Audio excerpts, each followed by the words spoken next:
இப்ப நடக்கிற ஒரு அறிகுறியை நான் சொல்றேன். இந்த நிகழ்ச்சி இங்க நடந்துகிட்டு இருக்கு.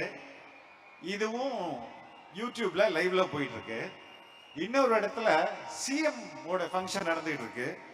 அதுவும் லைவ்ல போயிட்டு இருக்கு. அது ரெண்டையும் கம்பேர் பண்ணோம்னா நம்ம நிகழ்ச்சிய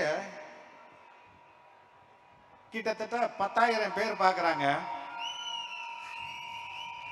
சிஎம் ஓட நிகழ்ச்சிய 85 பேர் தான் பார்க்கறாங்க. இது ஃபேக்ட். இது உண்மையான ஃபேக்ட். சிஎம் உடைய அந்த ஸ்பீச்சுக்கு மொத்தமா லைக் போட்டதே 15 பேர் தான். இப்ப இந்த நிகழ்ச்சியில தளபதி இல்ல, எல்லாருமே நிர்வாகிகள் தான் பங்கேற்று இருக்கோம். இதுக்கு வந்திருக்க லைக்ஸே 10,000. இது தவறான ஒப்பீடு நான் சொல்ல மாட்டேன், சரியான ஒப்பீடு தான் இது. அவன் ஃபெலிக்ஸ் பேசினார். அது அந்த அதை ஒன்று மட்டுமே வச்சு திமுகவை விட விஜய்க்கு ஆதரவு அதிகம் நான் கன்க்ளூட் பண்ணலை, நான் அப்படி சொல்லலை.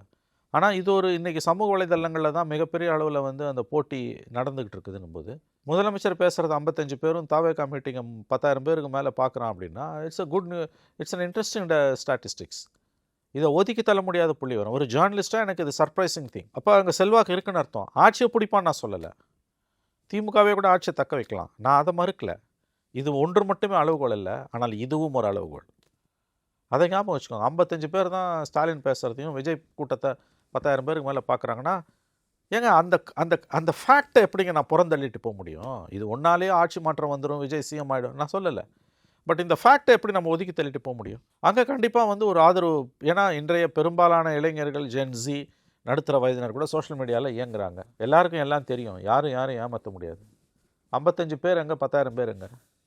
அப்போ ஆட்சிக்கு எதிரான ஒரு மனநிலை உங்களுக்கு பிடிக்குதோ பிடிக்கலையோ கணிசமான அளவு கீழே இருக்குது.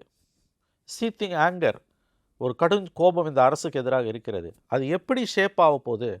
இன்னும் 2 மாதத்தில் அந்த கோபம் அப்படியே இருக்க போதா? அப்படியே இருக்குதுன்னா அந்த கோபம் கொஞ்சம் குறைஞ்சு கூட தேர்தல் காலத்தில் திமுகவே ஓட்டு போட்டு போகலாம். இல்லை அது கொஞ்சம் வளருது, தேர் இஸ் ஈவன் ஸ்லைட் ஸ்பைக்குன்னா